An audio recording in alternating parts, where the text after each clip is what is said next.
Hello student, आप सभी का फ्रेश टेक क्लासेस में स्वागत है। आज हम लोग क्लास 12 में chapter 2 sexual reproduction in flowering plant पर चर्चा करेंगे। यहां पर हम लोग अभी तक भ्रूण कोश को पूरा समझ चुके थे। भ्रूण कोश में आपको पूरी की पूरी कहानी पता चल चुकी थी। क्या होता है भ्रूण कोश, किस प्रकार उसका निर्माण होता है, पुष्प के किस भाग में होता है। भ्रूण कोश के पूरे फिगर को, पूरी की पूरी संरचना को हम लोगों ने अच्छे से पढ़ दिया था। हम लोग द्विनिषेचन पर भी बात कर चुके थे, अंड उपकरण पर भी बात कर चुके थे। जरा बताना आप लोग, अंड उपकरण क्या है, क्या है, और इसमें आपको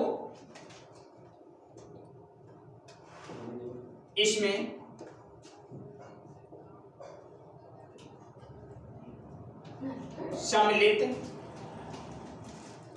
कोशिकाएं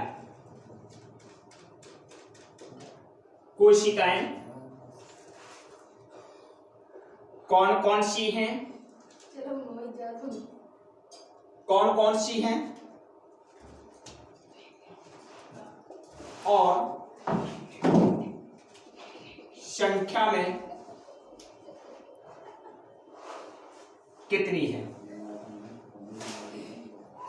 है, ये पूरा आपको कमेंट करके आंसर देना है। तो हम लोग यहाँ पर अंड उपकरण क्या है, इसमें सम्मिलित कोशिकाएं कौन कौन सी है, उनका नाम बताना है आपको। संख्या कितनी है, अंड उपकरण में जो सेल शामिल है उनकी कितनी संख्या है, ये बताना है आपको। ठीक है, और एक क्वेश्चन और बताना है आपको,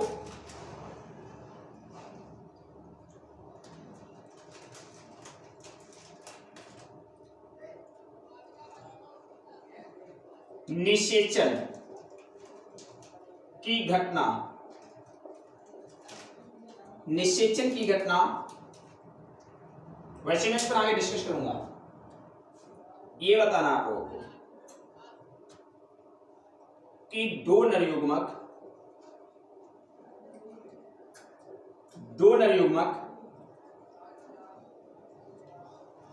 कहां कहां जाकर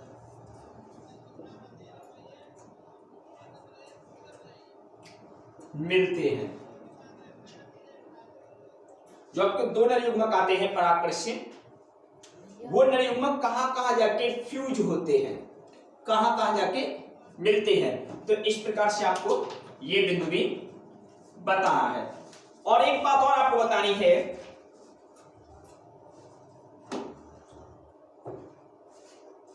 हाइलम, वैसे एक ही बार में सब आ जाएगा, ठीक है।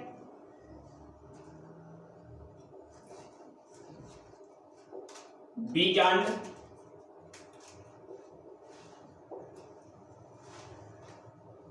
की संरचना के सभी भाग बताना है आपको। ठीक है, बीजांड जो होता है उसमें क्या क्या भाग होते हैं। ठीक है, बीजांड किस किस से बनता है, ये भी आपको पता होना चाहिए।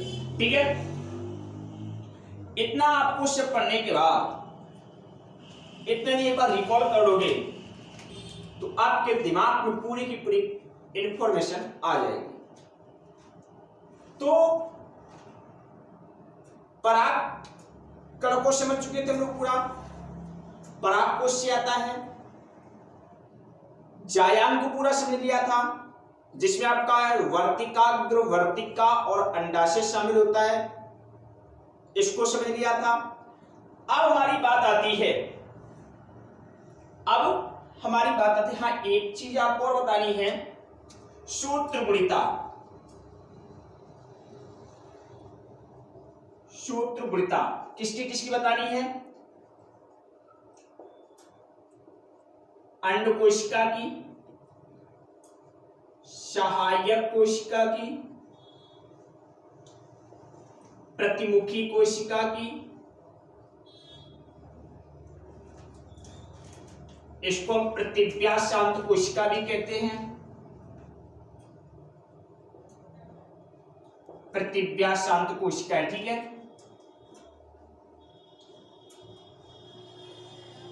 और केंद्रीय कोशिका,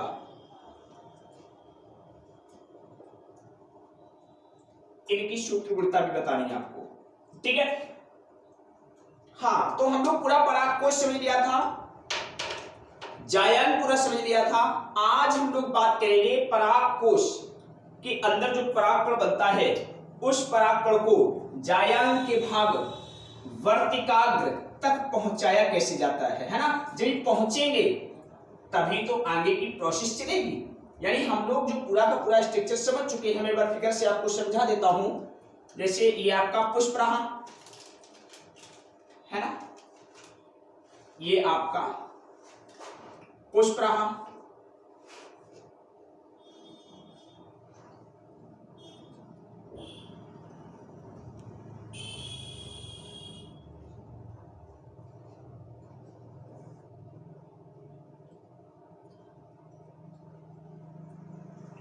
ये ठीक है।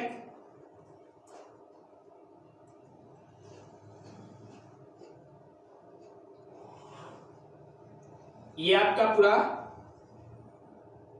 मैं फिगर बना के समझा रहा हूं एक बार, ठीक है।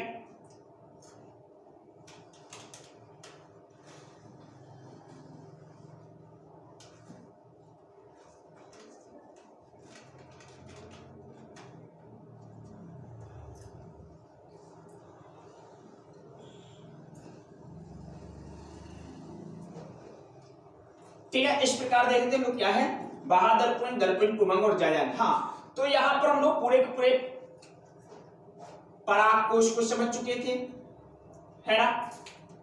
परागकोश के अंदर क्या क्या होता है, सॉरी, परागकण का निर्माण होता है, परागकण का निर्माण होता है, पूरा परागकण किस प्रकार बनता है, क्या घटनाक्रम होता है, परागकोश के अंदर इसको भोजन कैसे मिलता है ना, कै कोश की अवस्था में झड़ता है, ठीक है, परागनलिका किस प्रकार बनती है, इन सभी घटनाओं को पूरे परागकण को समझ लिया था। और वर्तिकाग्र को भी हम लोग समझ चुके थे, वर्तिकाग्र का क्या काम है ना। अच्छा ये बताना वर्तिकाग्र किसका भाग है, ये भी बिंदु बताना है, वर्तिकाग्र किसका भाग है, किसका भाग है, ये भी बताना आपको, ठीक है ना। जैसे मैं यहां पे ऑप्शन दे देता हूं,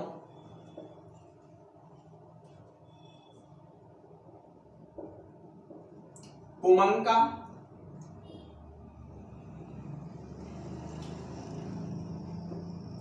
जायान का,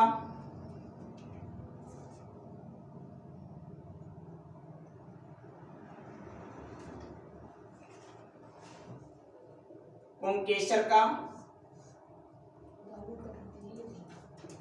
स्त्रीकेसर का,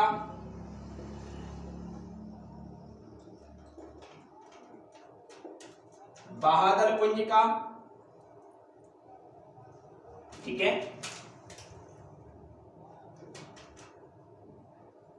सभी का, ठीक है।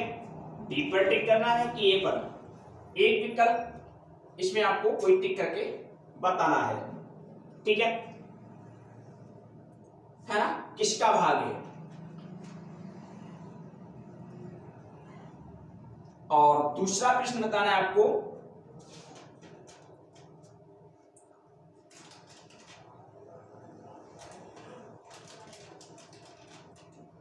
स्त्रीकेसर के कितने भाग होते हैं,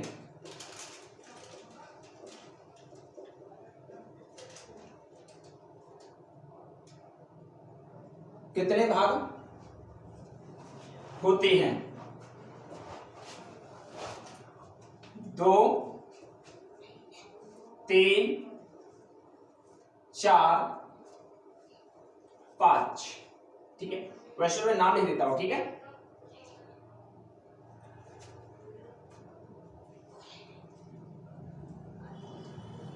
वर्तिका, वर्तिकाग्र, अंडाशय, सभी। ठीक है, हाँ ये ठीक रहेगा। ठीक है, इससे आपको दो चीजें याद होगी, नंबरिंग भी याद हो जाएगी और आपको करेक्ट आंसर भी पता चल जाएगा। ठीक है, तो स्त्री केसर के कितने भाग होते हैं ये भी आपको बताना है ना।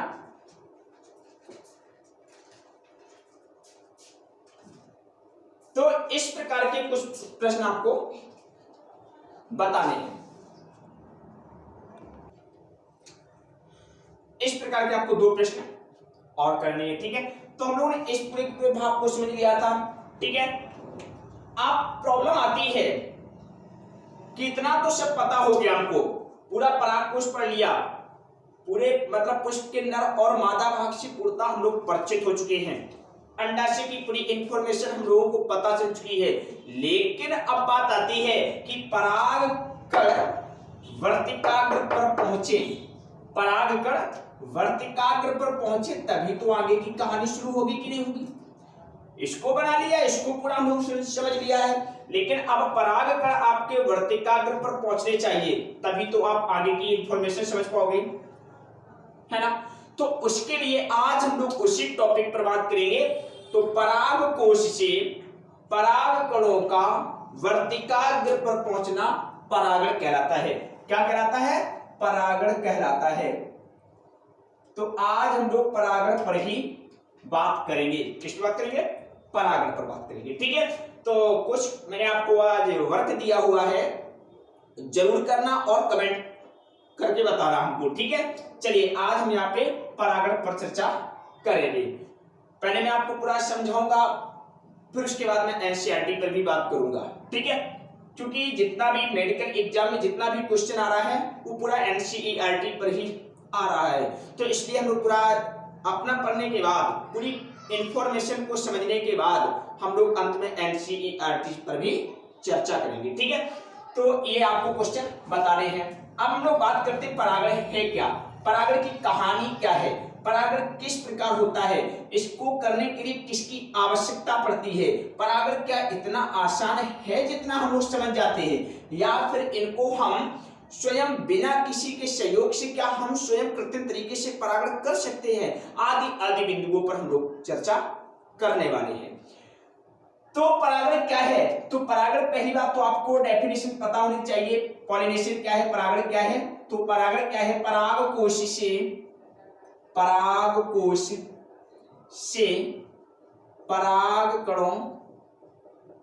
का वर्तिकाग्र पर जाने की घटना परागण कहलाती है। क्या कहलाती है? परागण कहलाती है। यानी कहने का मतलब परागकोश से परागकणों का वर्तिकाग्र पर जाना ही परागण है। परागकोश से परागकणों का वर्तिकाग्र पर जाना ही परागण कहलाता है। अब बात आती है कि परागकोश से वर्तिकाग्र पर जाएंगे कैसे। बहुत अच्छा क्वेश्चन है यहाँ पर कि मतलब ये जाएंगे कैसे। दिमाग में क्वेश्चन आया कि परागण क्या है, परागकण ऐसा तो है नहीं कि वो बड़े समझदार हैं कि चलो इस परागकोश से अब हम पूर्णतः परिपक्व हो चुके हैं, वर्तिकाग्र भी परिपक्व हो चुकी है, चलो हम भाई परागकण से निकल के वर्तिकाग्र की ओर चलते हैं। ऐसा तो संभव है नहीं। अब जब यदि ऐसा संभव नहीं है तो पहुंचेंगे कैसे? बिल्कुल बात ठीक है। तो उसके लिए क्या होता है, किसी न किसी माध्यम की रिक्वायरमेंट होती है, किसी न किसी माध्यम की आवश्यकता होती है, और वो जो माध्यम उसमें भूमिका निभाते हैं, यानी कह सकते हैं परागण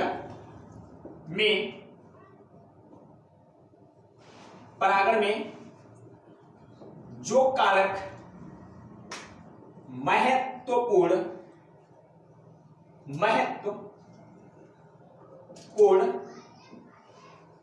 भूमिका निभाते हैं वो दो प्रकार के होते हैं,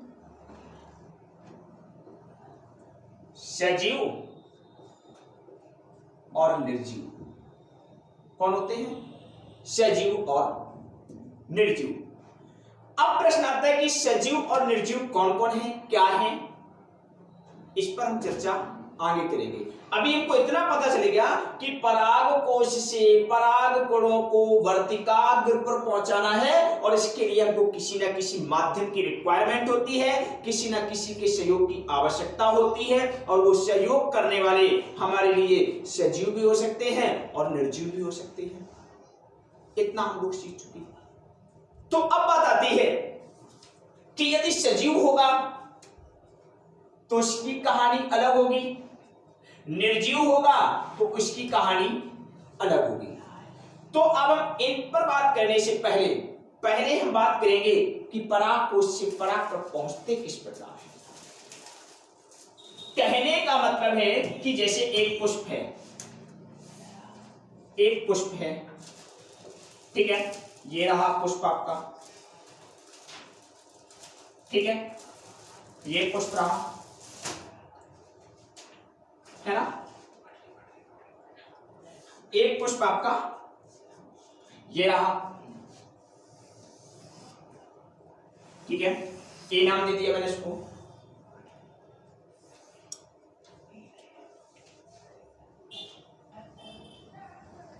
ठीक है, इस पर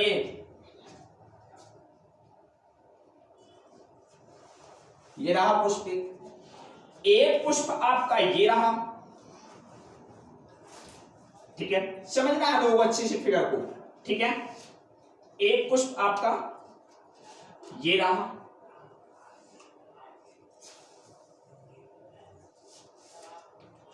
है ना, ये रहा, ठीक है। पुष्प के ये नर भाग है जिसको मैंने कहते हैं हम लोग पुंकेसर, है ना, नर जननांग है, और ये पुष्प के मादा जननांग है। समझना बहुत ध्यान से, ये हमारा बी नंबर का पुष्प रहा। अब बात ये नहीं समझ में आती है कि परागण तो समझ लिया हमने, परागण है क्या?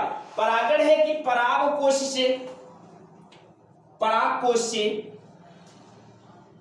कणों का वर्तिकाग्र पर जाना ही परागण है ना। यदि पराग कोश से पराग कणों का वर्तिकाग्र पर पहुंचना ही परागण है कि नहीं है। अब समस्या ये आती है कि वो परागकण इस प्रकार जाएगा, ये भी संभावना है, परागकण इस प्रकार जाएगा, है ना, ये भी संभावना हो सकती है। या क्या हो सकता है कि एक ये पादप रहा, ठीक है, एक और मैं इंफॉर्मेशन बता देता हूं, यहां पे एक डायग्राम और हम लोग बना लेते हैं।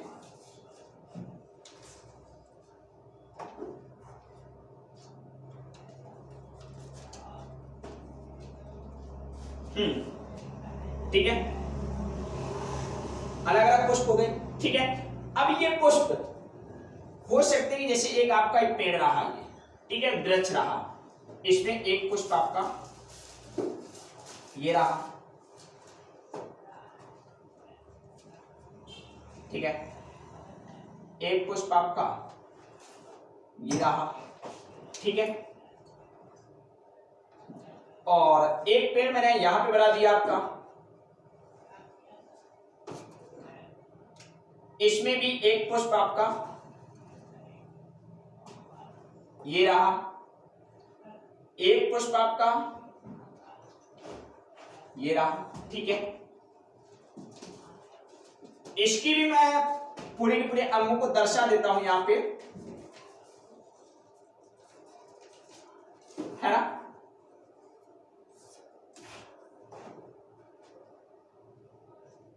ये रहा, ठीक है, मैं भी बना देता हूं, डायग्राम फिर समझ में आ जाएगा आपको, ठीक है।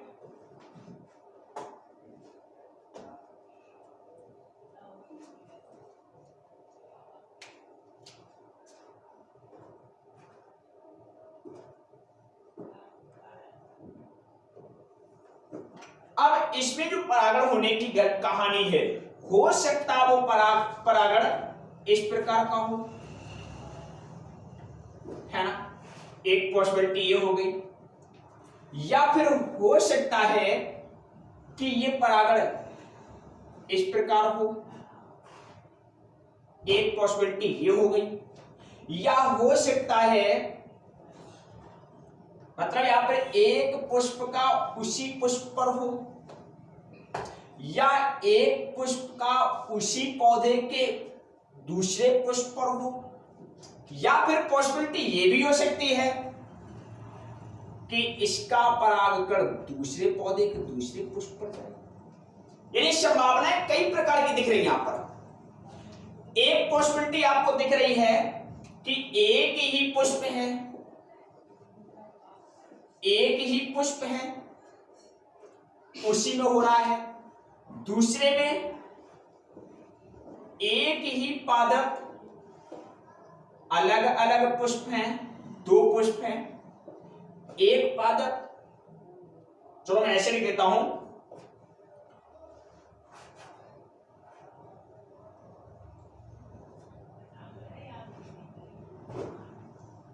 एक पादप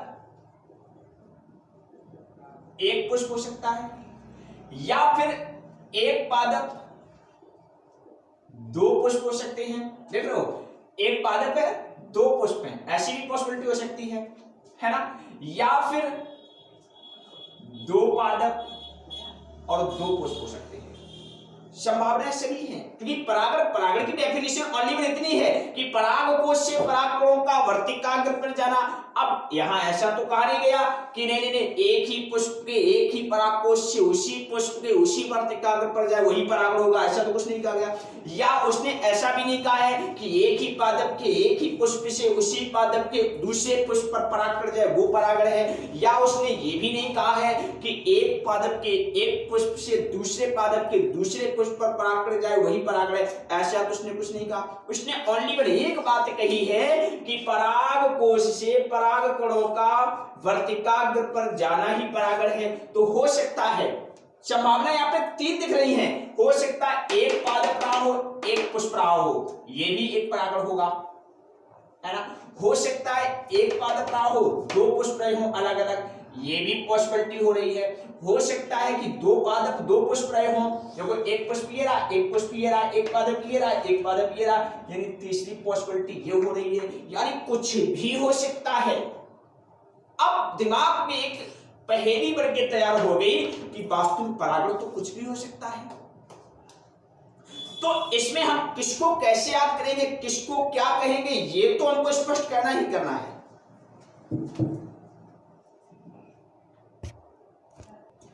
तो यहां पे क्या हुआ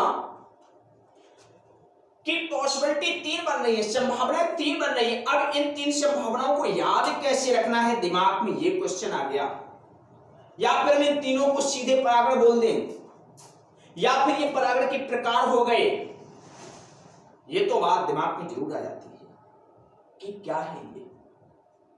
तो आज हमको सिर्फ इसी पर डिस्कस करना है कि परागण क्या है और पॉसिबिलिटी क्या है। इन तीन में से क्या तीनों एक ही हैं या तीनों अलग अलग हैं तो फिर कहां है, किन पादपों में है, किन पुष्पों में है।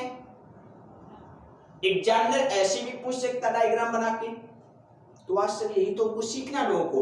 हम लोगों का पर्पज ये है कि एनसीईआरटी में आने वाला हर क्वेश्चन हमारी मुट्ठी में होना चाहिए। एनसीईआरटी के हर शब्द हमारे दिमाग में 24 घंटे घूमना चाहिए कि किस शब्द का किस पंक्ति का क्या अर्थ है, बिल्कुल एक तरीके से आपके सामने इसकी सीन बन जानी चाहिए।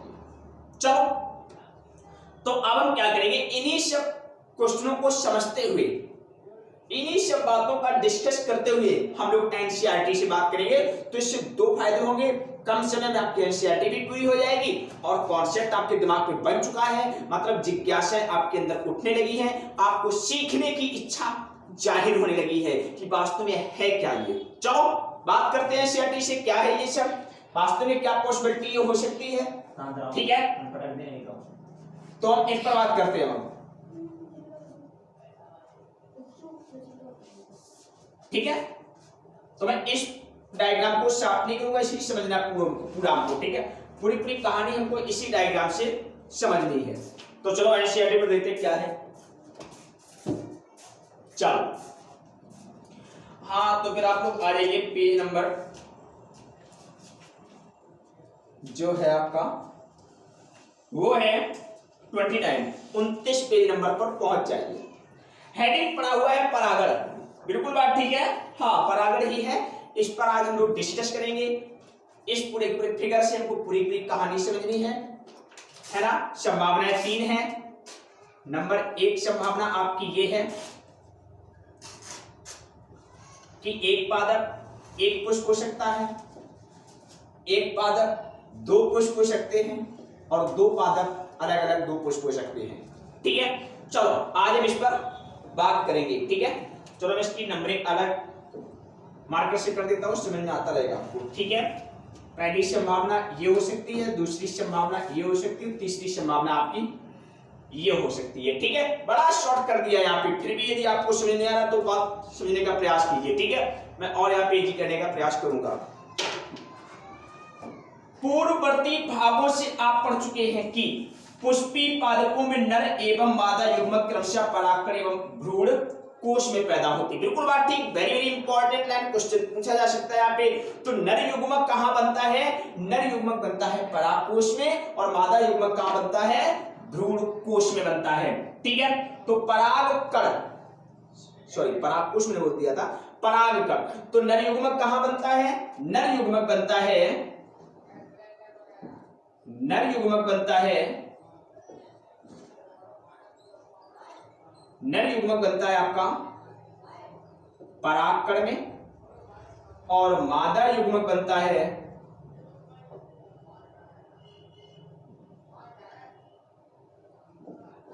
भ्रूण कोश में, है ना। तो नर युग्मक आपका परागकोश परागकण में बनता है, परागकण परागकोश में बनते हैं, और मादा युग्मक आपका भ्रूणकोश में बनता है, भ्रूणकोश बीजाणु में होता है, ठीक है। इतनी बात आपको पता होगी, ये तो हम लोग पूरा पढ़ चुके हैं, बिल्कुल बात ठीक है। अब क्या लिखा हुआ है? चूंकि दोनों ही प्रकार के युग्मक अचल हैं, बिल्कुल बात ठीक है। अभी मैंने बताया था आपको, अभी मैं जो भी बता के आया हूं वही सब लिखा होगा एनसीईआरटी बुक में। क्योंकि मैंने कहा था, मैंने आपको बताया था कि एक परागकण, एक परागकण, चलो मैं इसी फिगर बता देता हूं। जैसे ये परागकण है, ये रहा आपका परागकण, ये परागकण इस वर्तिकाग्र पर जा रहा है, तो परागकण चल तो सकता नहीं, तो इसको कोई ना कोई ले जाने वाला होगा, कोई ना कोई ले जाने वाला होगा। एक तो पॉसिबिलिटी ये है ना। दूसरी एक बात और है, तो इसके लिए कारक की आवश्यकता पड़ी थी। अब वो कारक कैसे थे? निर्जीव भी हो सकते हैं, सजीव भी हो सकते हैं, ठीक है। तो वही लिखा इसमें, चूंकि दोनों ही प्रकार के युग्मक अचल हैं, अतः निषेचन संपन्न होने के लिए दोनों को ही एक साथ लाना होता है। अब दोनों को एक साथ लाना पड़ेगा, यानी अब यहां पे क्या है, मेरी बात सुनना बहुत ध्यान से, मैं इसको समझाने का प्रयास करता हूं। ये जो परागकण है, इसके पास से नर युग्मक, क्या है? नर युग्मक। परागकण बनता है आपके परागकोश में, है ना। ये आपका है मादा युग्मक भ्रूणकोश। ये कहां बनता है? ये बनता है आपके अंडाशय में। अंडाशय पुष्प का मादा भाग है, परागकोश पुष्प का नर भाग है। तो यदि आप निषेचन करवाना चाहते हो तो नर भाग को मादा भाग के पास लेकर जाना पड़ेगा। अब नर भाग से क्या है? नर भाग क्या है? परागकोश, परागकोश से परागकण निकालने पड़ेंगे, है ना। नर भाग क्या है? परागकोश, परागकोश से आपको परागकण निकालने पड़ेंगे। अब वो परागकण कहां पहुंचे? वो परागकण मादा भाग, यहां मैं इसको डिस्कस करता हूं, हाँ ठीक है। अब ये आपके मादा भाग यानी स्त्री केशर में वर्तिकाग्र पर पहुंचे। किस पर पहुंचे? वर्तिकाग्र पर। और वर्तिकाग्र से फिर ये कहां पहुंचे? अंडाशय में। कहाँ वर्तिकाग्र कहाँ अंडाशय पता होना चाहिए आपको। और अंडाशय के बाद फिर ये वहां पे भ्रूण कोश में जाके मादा युग्मक से मिलेंगे और निषेचन प्रक्रिया संपन्न होगी, है ना। तो यानी यहां पर दोनों लाने पड़ेंगे, नर युग्मक भी लाना पड़ेगा और मादा युग्मक भी लाना पड़ेगा, तभी निषेचन हो पाएगा। तो यही तो सब हमको पढ़ना है। तो पहली घटना क्या है? पहली घटना तो यहां पे बढ़ के आती है, हम इस कहानी को तो बाद में पढ़ेंगे, हम लोग इस कहानी को बाद में समझेंगे, है ना। पहले हमको कहानी ये वाली सॉल्व करनी है, ये वाली, यानी पराग कणों को मादा भाग के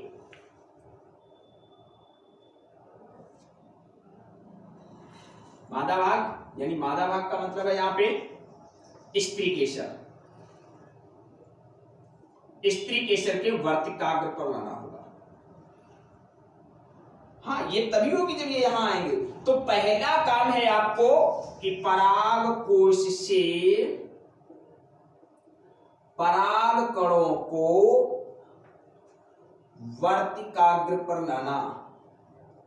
पहला काम तो आपको ये करना पड़ेगा। किसको? पराग कण, यानी पराग कोश से पराग कणों को वर्तिकाग्र पर लाओ, तभी आगे की कहानी चलेगी। तो पराग कोश से पराग कणों को वर्तिकाग्र पर लाना ही पहला क्वेश्चन है। उसके बाद तो आगे आप अंडाशय, भ्रूणकोश, मादा युग्मक, अंडकोशिका के पास, वो तो बात की बात है।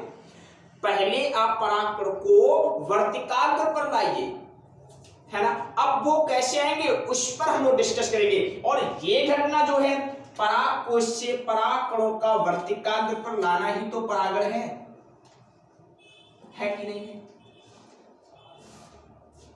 लाना ही तो परागण है। तो पहले काम करना है कि पराग कोश से पराग कणों को परागण द्वारा वर्तिकाग्र पर लाना है। पराग कोश से पराग कणों को परागण द्वारा वर्तिकाग्र पर लाना है, वही है शेड्यूल लिखा हुआ है। चलो लाते हैं इसको। बात समझ में आ गई होगी आपको, ठीक है। अब क्या कह रही है एनसीईआरटी, आगे बात करते हैं यहाँ पे, ठीक है। तो मैं बता रहा हूं, पूरी इंफॉर्मेशन आपको दिमाग में रखनी है।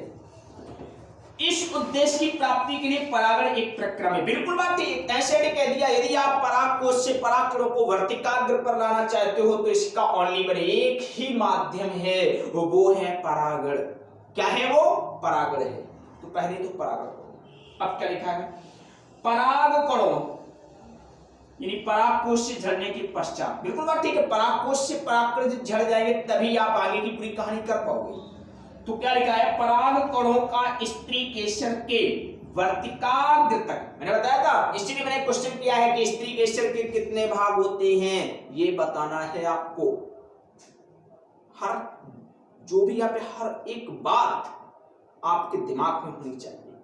जो मैं यहाँ पे क्वेश्चन देता हूं, जो मैं यहाँ पे डायग्राम बनाता हूं, वो सभी के सभी आपके दिमाग में जरूर होनी चाहिए। उनकी पूरी पूरी इमेज आपकी आंखों के सामने होनी चाहिए, बहुत बेहतर आपको समझ में आएगा। क्या लिखा है इसमें?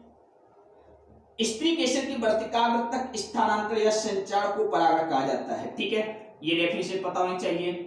परागण की प्राप्ति के लिए पुष्पी पादपों ने आश्चर्यजनक अनुकूल व्यूह विकसित किया है। अब क्या हुआ कि परागण हो कैसे, परागण की घटना घटे कैसे, इसके लिए पुष्पों ने व्यूह बनाया। अब बात आती है व्यूह क्या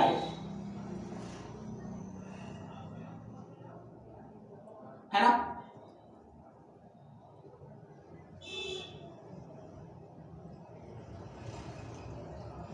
तो क्या बनाया? व्यूह। तो पुष्पों ने व्यूह की रचना की। अब बात आती है व्यूह है क्या। अरे भाई, आप लोगों ने महाभारत सुना होगा, है ना। बड़ा पवित्र ग्रंथ है, जिससे भगवत गीता जैसे ग्रंथ का उदय हुआ है। तो महाभारत में एक घटना सुनी होगी आपने, चक्रव्यूह की। सुनी है कि नहीं सुनी है? और नहीं सुनी तो सुनना, लेकिन ऐसा नहीं करना कि आप नीट छोड़ के चक्रव्यूह देखने लगो, ठीक है। ये गलत हो जाएगा। तो महाभारत में एक घटना है चक्रव्यूह की, है ना, बड़ा फेमस कहानी है चक्रव्यूह की। तो इसमें क्या होता है कि अभिमन्यु पुत्र अर्जुन पुत्र अभिमन्यु का वध हो जाता है उस चक्रव्यूह में ही फंसकर। यानी चक्रव्यूह का मतलब मैं उसकी तरफ आपको इसलिए लेकर जाना चाहता हूं कि चक्रव्यूह में किसी को फांसना है ना, चक्रव्यूह में किसी को फांसना है, यानी एक तरीके का जाल बिछाओ और ऐसा जाल बिछाओ जिसमें वो जिसको आप चाहते हो वो आपके जाल में फंस जाए, वही चक्रव्यूह है। क्या है? वही चक्रव्यूह। तो इसी तरह पुष्पी पादपों ने क्या किया, पुष्पों ने भी क्या किया। अब पुष्पों को क्या करना था, हमको पता है कि पुष्पों को एक काम करवाना था कि हमारे परागकोश से परागकणों को वर्तिकाग्र पर पहुंचाया जाए। कहां पहुंचाया जाए? वर्तिकाग्र पर पहुंचाया जाए। अब ये परागकोश से परागकण वर्तिकाग्र पर स्वतः तो चले नहीं जाएंगे क्योंकि अचल हैं। तो अब इनको पहुंचाने के लिए किसी न किसी के सहयोग की आवश्यकता होगी। अब प्रश्न आया सहयोग करेगा कौन? तो हमको पता है कि इसमें सहयोग दो कारक करते हैं, या तो वो सजीव होते हैं या वो निर्जीव होते हैं। कैसे होते हैं? निर्जीव होते हैं। पॉसिबिलिटी है या तो वो सजीव होंगे या निर्जीव होंगे। अब आपको वहां पे ऐसा जाल बुनना पड़ेगा क्योंकि सजीव बड़ा समझदार है, निर्जीव की तो कहानी में भी साइड कर देता हूं। बात आती है सजीव की। तो सजीव जो है उसकी बहुत निराली कहानी है सजीव की, क्योंकि सजीव बड़ा समझदार है, उसको कुछ ना कुछ बेनिफिट चाहिए। यदि उसको लाभ नहीं मिला, यदि सजीव को कहीं अपना बेनिफिट नजर नहीं आया, तो वो सजीव पता क्या करेगा, वो कहेगा भैया ठीक है तुम साइड में हो हम साइड में हो, हमारी तुम्हारी बात नहीं बनेगी। तो पुष्पों ने कहा ठीक है बच्चे चिंता मत करो, तुमको अब मुझे आपको लालच देना पड़ेगा, यानी आपको कुछ ना कुछ फायदा देना पड़ेगा, तभी आप हमारे इस कार्य को करोगे। तो पुष्पों ने सजीवों को चुना। अब सजीवों के लिए उसने क्या किया, उसके लिए एक व्यूह रचना बनाई। अब व्यूह का तो जाल बिछाया। उसने कहा अच्छा सजीव बड़ा मतलब समझदार प्राणी है, ये इससे यदि कोई काम करवाना है तो उसके लिए आपको कुछ उसके प्रति कुछ ना कुछ आभार व्यक्त करना पड़ेगा। तो इन्होंने कहा ठीक है एक काम करो, इनको सबसे पहले अपने पास बुलाना है। सजीवों को सबसे पहला काम क्या है, अरे यदि आपको किसी से कोई काम करवाना हो तो उस व्यक्ति को सबसे पहले अपने पास बुलाते हो ना, पहला काम ये है कि नहीं है। तो इन्होंने कहा सबसे पहले हम सजीवों को बाहर बुलाते हैं, अपने पास बुलाते हैं। अब दिमाग में क्वेश्चन आया कि ये हमारे पास आएंगे कैसे, ये हमारे पास आएंगे कैसे। तो हमारे पास कैसे आएंगे, मैंने कहा सबसे अच्छा उपाय है कि इनके लिए बेहतर तरीके के रंगीन पंखुड़ी बनाओ, रंगीन पंखुड़ी बनाओ। तो पुष्पों ने रंगीन पंखुड़ी बना दी, क्योंकि जब भी कोई अतिथि को बुलाना होता है तो घर की बहुत अच्छी साज सज्जा की जाती है। तो ठीक है अतिथि के समान है तो बहुत अच्छा सा मंच तैयार करो। अच्छा ठीक है आ गए। अब बात आएगी यदि वहां पर आएगा तो कुछ ना कुछ भोजन भी चाहिए। आप उस शादी विवाह में देखते हो अच्छा अच्छा पंडाल वंडाल लगा के बेहतर तरीके से सजावट करने के बाद भोजन की भी व्यवस्था की जाती है। तो इनका भोजन भी चाहिए, तो भोजन के लिए क्या किया जाए, मकरंद एकत्र किए, मकरंद या चलो मकरंद ही याद रखो ठीक है, परागकण भी होते हैं मैं आगे बात करूंगा। मकरंद रखे पारितोषिक के रूप में। तो इन्होंने व्यूह बना लिया। व्यूह क्या बनाया कि पराग कण जो है उसको यदि वर्तिकाग्र पर पहुंचाना है तो पहली बार जीवों को बुलाना है। तो इसके लिए भिन्न भिन्न प्रकार के कई कलर के पुष्प बनाने शुरू कर दिए। दूसरा उनको और एक काम किया,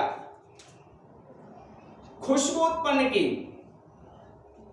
गंध है ना, गंध उत्पन्न करने शुरू की। क्योंकि कीट ऐसे जा रहा है, कीट के थ्रू होता परागण, अब उसको पता कैसे चलेगा, यानी तुम मतलब कहीं पर जाते हो, आप भोजन की खुशबू से आकर्षित होते हो ना कि हाँ आज माता जी ने कुछ बनाया है, तो इसीलिए खुशबू उत्पन्न की। खुशबू से नीचे देखा, खुशबू कहां से आ रही, अरे बड़ा कलरफुल पुष्प है, उस पुष्प पर गए, अच्छा इसमें भोजन भी है। लेकिन उसको ये नहीं पता कि भाई तुमको भोजन के बदले कुछ ना कुछ कार्य करवा लिया जाएगा। तो इसके लिए इन्होंने एक व्यूह तैयार कर लिया, यानी जो फजीव है वो पुष्प के जाल में फंस गया, पुष्प उसको बुलाना चाहता था, वो आ गया। उसके लिए उसने क्या क्या किया, उसके लिए उसने बेहतर तरीके से खुशबू गंध को उत्पन्न किया। गंध यहाँ पे ठीक है, गंध उत्पन्न किया, फिर कलरफुल, क्योंकि गंध आएगी तो उसकी तरफ देखेगा ना, और जब देखेगा तो उसको बेहतर तरीके से कलर दिखाई देंगे, और फिर उसके बाद भोजन। तो ये एक इन्होंने जाल बनाया, व्यूह बना के तैयार किया। अब क्या लिखा है सीआरटी मांगे, समझो, बना लिया व्यूह।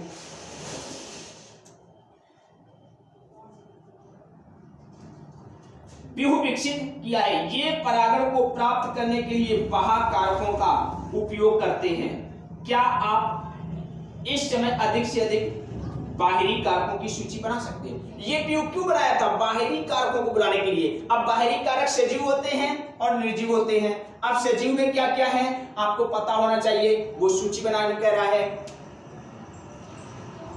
अरे मधुमक्खी हो गया, बीटल हो गया, चींटी हो गई, सरीसृप हो गए, छिपकली हो गई, सरीसृप में ही आ जाएगी, पक्षी हो गए, है ना, और बर हो गया इसमें, ठीक है, यक्का हो गया, कई सारे हैं, आगे चर्चा करेंगे इस पर, ठीक है।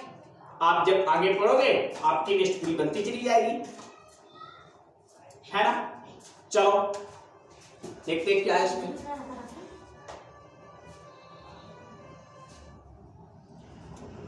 क्या लिखा है इसमें, परागण के प्रकार। बिल्कुल बात ठीक है, यही इन्हीं की तलाश में थे वो कि क्या है परागण के प्रकार। परागण के स्रोत को ध्यान में रखते हुए परागण को 3 प्रकारों में बांटा जाता है। परागण को 3 प्रकारों में बांटा जाता है। एक होता है स्वयुग्मन। क्या होता है, स्वयुग्मन। तो नंबर 1 बात करेंगे स्वयुग्मन। किस पर बात करेंगे, स्वयुग्मन पर। इंग्लिश में क्या बोलते हैं इसको, ऑटोगैमी। क्या बोलते हैं, ऑटोगैमी। तो क्या होता है स्वयुग्मन, देखिए यहां पे ऑटोगैमी लिख रखा है सीआरटी ने। एक ही यानी उसी पुष्प में पराग कोश से वर्तिकाग्र तक परागकणों का स्थानांतरण है। देखो, यानी एक ही पुष्प में पराग कोश से वर्तिकाग्र पर, यानी पुष्प एक है, पादप भी एक है, पुष्प भी एक है, और उसी में पूरी की पूरी घटना हो रही है परागण की। तो कौन वाला फिगर मिलेगा, आप कहोगे इससे तो बड़ा इजी है, नंबर 1 वाला फिगर मिल गया। यानी ये हो गई आपकी, एक ही पादप है, एक ही पुष्प है, एक ही पुष्प में परागकोश से परागकण वर्तिकाग्र पर चले गए। क्या हो गया, स्वयुग्मन। समझ में आया क्लियर? तो जो मैं बता रहा हूं समझो, बड़ा इजी है एनसीईआरटी पढ़ना, कोई टफ नहीं है, बस कॉन्सेप्ट होना चाहिए आपके पास। बस आपको ये पता होना चाहिए कि पढ़ना हमको किस प्रकार पढ़ा जाएगा, ये पता होना चाहिए। बात फिनिश हो गई। अब आगे देखते क्या है। इस प्रकार का परागण उसी पुष्प के अंदर होता है। इस प्रकार का परागण उसी पुष्प के अंदर होता है, ठीक है। यानी ये जो स्वयुग्मन है एक ही पुष्प के अंदर होता है। देखो ना, उसी पुष्प के अंदर हो रहा है। देखो 1 नंबर की कहानी समझो। यहाँ पे मैं इसका नंबरिंग और ठीक किए देता हूं। हाँ ठीक है, दिख रहा होगा, ठीक है। यहाँ पे देखो पूरा है इस प्रकार, देखो एक ही पुष्प में हो रहा है, तो स्वयुग्मन में एक ही पुष्प होता है। कोई डाउट? वेरी गुड, बहुत अच्छी। आगे क्या लिख रखा है,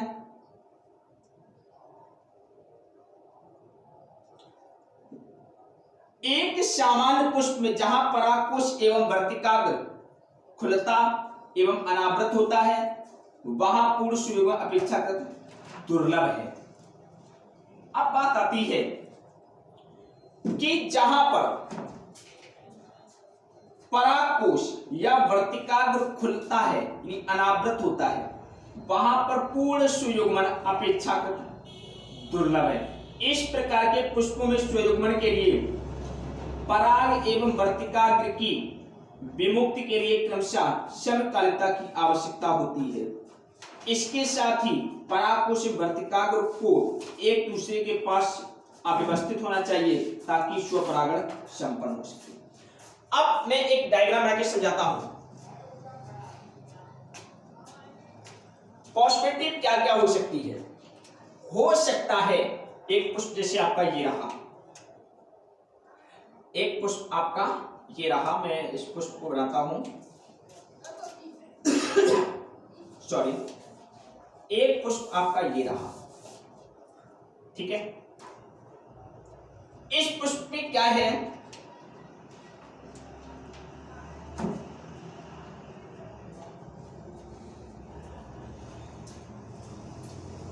परागकोश है, ये वर्तिकाग्र है। परागकोश खुला हुआ है, अनावृत है। कैसा है? अनावृत है। वर्तिकाग्र भी अनावृत है, वर्तिकाग्र भी अनावृत है। तो यहां पर पूर्ण स्वयुग्मन होने की संभावना जरूरी नहीं कि 100% हो। क्यों? क्योंकि ये तो खुला हुआ है, कीट के थ्रू या वायु के थ्रू कोई परागकणा इसके ऊपर गिर जाए तो क्या स्वयुग्मन, क्योंकि स्वयुग्मन के लिए क्या होना चाहिए, स्वयुग्मन के लिए एक ही पुष्प भाग ले, दूसरा पुष्प भाग नहीं लेना चाहिए। लेकिन ये तो अनावृत है। जैसे माना कि एक ये पुष्प है, एक मैं डायग्राम और बनाता हूं, यहां पे एक ये पुष्प है, ठीक है, इसकी भी कहानी वही है ना, इसकी भी कहानी वही है ना। दोनों के परागकोश और वर्तिकाग्र खुले हुए हैं। इसमें क्या हुआ है, कीट के थ्रू ये इस पर आ गया, बाई चांस आ गया। तो अब बताओ क्या तुम इसको स्वयुग्मन कहोगे? कहोगे सर नहीं कहेंगे। क्यों नहीं कहेंगे? क्योंकि स्वयुग्मन के लिए एक पुष्प होना चाहिए, यहाँ पे 2 पुष्प हो गए। तो जरूरी नहीं है, यदि उसके पुष्प के वर्तिकाग्र और परागकोश अनावृत है तो जरूरी नहीं कि स्वपरागण स्वयुग्मन ही होगा, ये जरूरी नहीं है ना। होगा लेकिन जरूरी नहीं होगा, ठीक है। तो ये बात करिए एनसीईआरटी।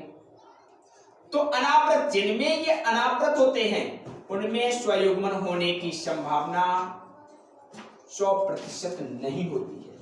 लेकिन आप चाहते हो कि नहीं हमको स्वयुग्मन ही कराना है, आप चाहते हो कि मुझे स्वयुग्मन ही कराना है, तो इसके लिए 2 पॉसिबिलिटी होनी चाहिए। आप चाहते हो कि नहीं हमको स्वयुग्मन ही कराना है, तो इसके लिए 2 संभावना होनी चाहिए। पहली संभावना क्या हो? पहली संभावना यह हो कि परागकोश और वर्तिकाग्र पास पास हो। बिल्कुल, अभी तो कोई दूर दूर है नहीं, तो पहला काम तो ये करो कि इनको पास पास लेके आओ।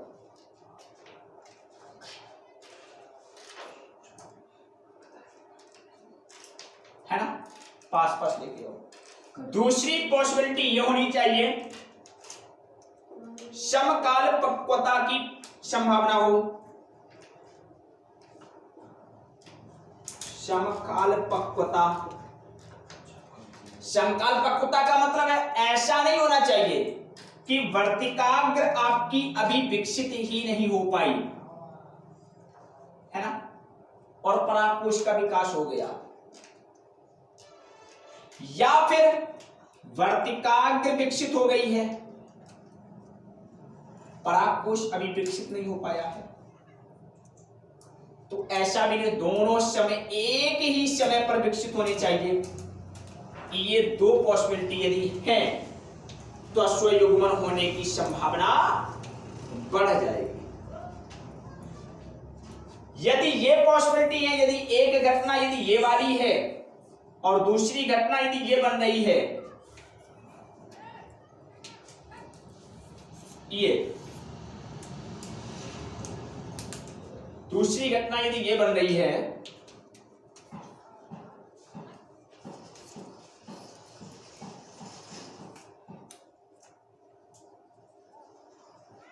दूसरी घटना यदि ये बन रही है,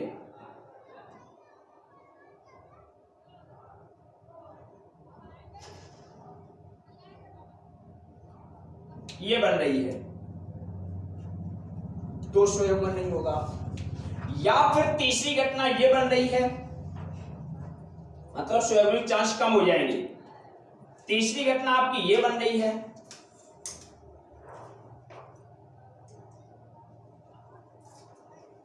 ना?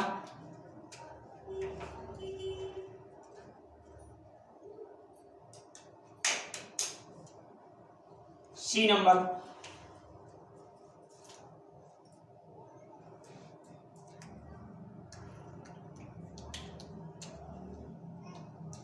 तो भी स्वयुग्मन होने की संभावना बहुत कम हो जाएगी। क्यों? क्योंकि देखो यहां दोनों में अंतर क्या, पहले में दोनों दूर दूर हैं जबकि पास पास होना चाहिए। दूसरे में क्या समस्या है? दूसरे में समस्या ये है कि दोनों पास पास तो हैं किंतु वर्तिकाग्र परिपक्व नहीं हुई है, पराकोश परिपक्व हो गया, जबकि दोनों को समय पर परिपक्व होना चाहिए। तीसरी पॉसिबिलिटी क्या है कि यहाँ पे वर्तिकाग्र परिपक्व हुई, पराकोश परिपक्व नहीं हुआ, तो यहां पर ये तीन पोजीशन नहीं होनी चाहिए, पास पास होना चाहिए और दोनों एक ही समय पर परिपक्व होने चाहिए, तो स्वयुग्मन बढ़ जाएगा। देखो वही लिखा हुआ है, क्या लिखा है कि एक सामान्य पुष्प में जहां पराकोश एवं वर्तिकाग्र खुलता यानी अनावृत होता है, वहां पूर्ण स्वयुग्मन अपेक्षाकृत दुर्लभ है। यदि इनके पराकोश खुले हुए हैं, अनावृत हैं, तो अपेक्षाकृत पूर्ण स्वयुग्मन असंभव है। फिर क्या लिखा है, इस प्रकार के पुष्पों में स्वयुग्मन के लिए परागण एवं वर्तिकाग्र की विमुक्ति के लिए क्रमशः समकालिता होनी चाहिए, समकालपक्वता हो, ठीक है, या समकालिता होनी चाहिए, समकालिता भी लिख सकते हो आप, ओनली वन समकालिता, एक समय पर परिपक्व हो। ऐसा ना हो कि बी जैसी घटना घट जाए, परागकोश तो परिपक्व हो गया, वर्तिकाग्र परिपक्व नहीं हुआ, या फिर वर्तिकाग्र परिपक्व हो गया है, परागकोश परिपक्व नहीं हुआ, ये नहीं होना चाहिए, है ना? यानी एक समय पर परिपक्व समकालिता होनी चाहिए की आवश्यकता होती है, ठीक है। इसके साथ ही परागकोश एवं वर्तिकाग्र को एक दूसरे के पास अवस्थित होना चाहिए ताकि स्वयुग्मन संपन्न हो सके, और इनको पास पास भी ऐसा नहीं हो चाहिए एक दूर है, दोनों के बीच में काफी अंतर है, दोनों को पास पास होना चाहिए। तो यदि ये पॉसिबिलिटी है, यदि पास पास भी है, समकालिता भी है, तो स्वयुग्मन होने की संभावना बढ़ जाती है। इसके कुछ एग्जाम्पल आपको याद रखना है, वायोला इंपॉर्टेंट, सामान्य नाम पानसी है, ऑक्जेलिस तथा कोमेलिना कनकौआ, दो प्रकार की। अब यहां पे देखो, यहां पे क्या होता है,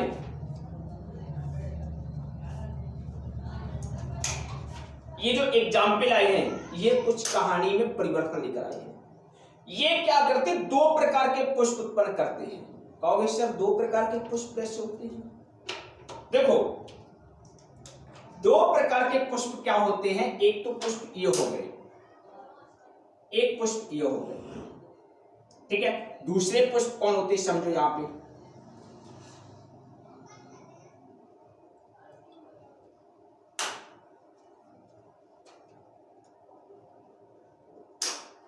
दूसरे पुष्प क्या होते हैं समझो यहां पे, कुछ पादप जैसे वायोला, सामंता, पानसी, ऑक्जेलिस तथा कोमेलिना यानी करकौआ 2 प्रकार के पुष्प अनुन्मीली परागणी पुष्प, अनुन्मीली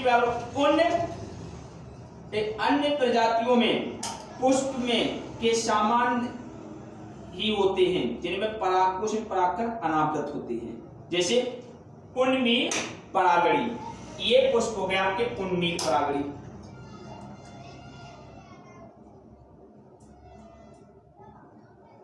परागणी क्या हो गया आपकी ये उन्मील परागणी, ठीक है। तो ये एक संभावना हो गई उन्मील परागणी।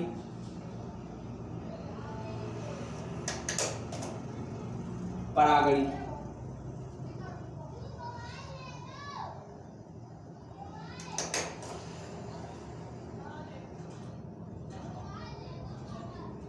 उन्मील परागणी, ठीक है। ये ऐसा करो, ठीक है, उन्मील परागणी।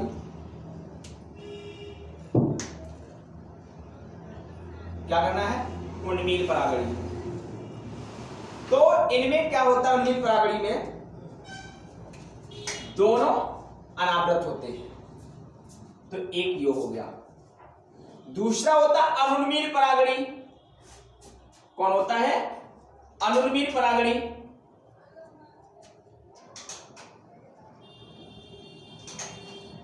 अनुन्मील परागणी। अब अनुन्मील परागणी मतलब होता है जिसको बोलते हैं क्लिस्टोगैमी। क्या बोलते हैं? क्लिस्टोगैमी। देखो इसका फिर बनाता हूं। अनुन्मील गैमी का मतलब है क्लिस्टोगैमी। क्लिस्टो का मतलब होता है बंद, क्लिस्टो का मतलब होता है बंद, और गैमी का मतलब होता है विवाह, यानी बंद विवाह। आपको सिर्फ बंद विवाह की कहानी नहीं समझ आई। यानी अनुन्मीली परागण क्या है? एक तरीके का बंद विवाह है। कैसे होता है समझो, इसको फिगर द्वारा समझाता हूं। देखो क्या हो सकता है, ये जैसे आपका पुष्प रहा, ठीक है, इसमें आपका ये रहा स्त्री केसर यानी वर्तिकाग्र,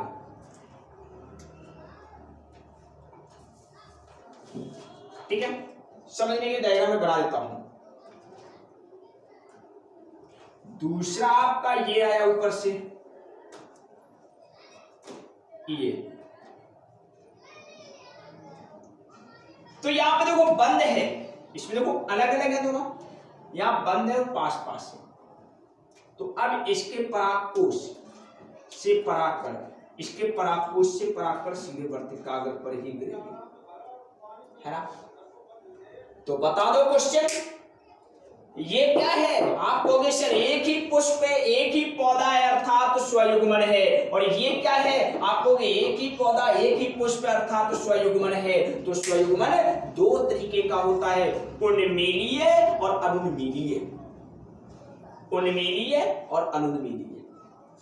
अनुन्मीली में परागकोश और परागकण जो निकलते हैं परागकोश से, परागकोश और वर्तिकाग्र सदैव अनावृत होते हैं अर्थात बंद होते हैं। जबकि उन्मीली में, ये बात अनुन्मीली की थी, उन्मीली में क्या होता है कि इसमें परागकोश और वर्तिकाग्र दोनों अनावृत होते हैं या आवृत होते हैं। यानी कैसे होते हैं? आवृत होते हैं, यानी बंद होते हैं सदैव। और ये कैसे होते हैं? अनावृत होते हैं, यानी खुले हुए होते हैं, ठीक है। कैसे होते हैं? अनावृत होते हैं। तो उन्मीलीय परागणी पुष्प क्या है? जिनमें परागकोश और वर्तिकाग्र अनावृत होते हैं, इसमें परागकोश वर्तिकाग्र आवृत होते हैं। देखो क्या लिखा, वही लिखा हुआ है इसमें। दो प्रकार के पुष्प उत्पन्न करते हैं। कुछ पादप जैसे ये हो गए, ठीक है, जैसे उन्मीलीय परागणी पुष्प, इसमें अन्य प्रजाति के पुष्पों के समान ही होता है। इनमें परागकोश वर्तिकाग्र अनावृत होते हैं। कैसे होते हैं? अनावृत होते हैं। अनुन्मीली परागणी पुष्प कभी भी अनावृत नहीं होते हैं, अर्थात सदैव बंद होते हैं। तो बता दो स्वयुग्मन होने की 100% संभावना कहाँ है? आप कहोगे सर 100% संभावना तो यहाँ पर है, क्योंकि ये दोनों पास पास हैं और बंद हैं। जब भी पराग कोश से परागकण निकलेगा सीधा वर्तिकाग्र पर ही जाएगा। यहाँ पर 100% संभावना नहीं है, और जबकि यहाँ पर 100% संभावना है। क्लियर? तो स्वयुग्मन दो प्रकार का होता है, उन्मीलीय परागणी और अनुन्मीली परागणी। बात आपकी समझ में आ गई होगी।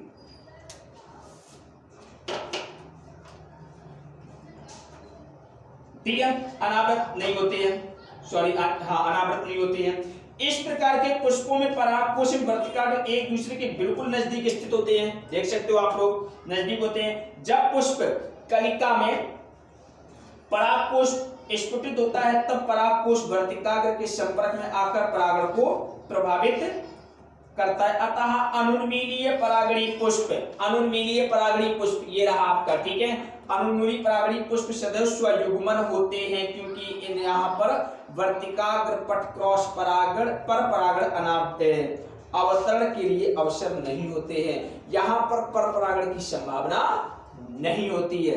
अब पढ़ते अनुन्मीलीय क्या है। यहाँ पे अनुन्मीली करो, उन्मीली लिखा हुआ है पेज नंबर 30 पर 30 पर। ठीक है, सही करो उसको।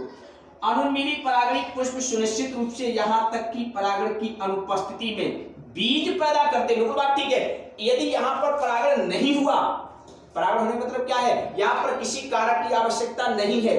यदि यहाँ पर परागण नहीं हुआ तब भी ये बीज उत्पन्न कर लेंगे, जबकि इनमें यदि परागण नहीं हुआ तो बीज उत्पन्न नहीं कर पाएंगे। तो इनके पास पॉसिबिलिटी क्या है, यदि परागण नहीं हो रहा यानी कोई कारक नहीं आ रहा है तब भी ये बीज उत्पन्न कर लेते हैं। क्या आप सोच सकते हैं कि अनुन्मीली पुष्पों को इससे फायदे हैं या हानि है? क्यों? इससे इसको फायदे क्या क्या है और हानियां क्या क्या है? इसको फायदा एक ये है कि इसको ज्यादा कलरफुल पुष्प नहीं बनाने पड़ेंगे, क्योंकि इसको कीट ही नहीं बुलाना है।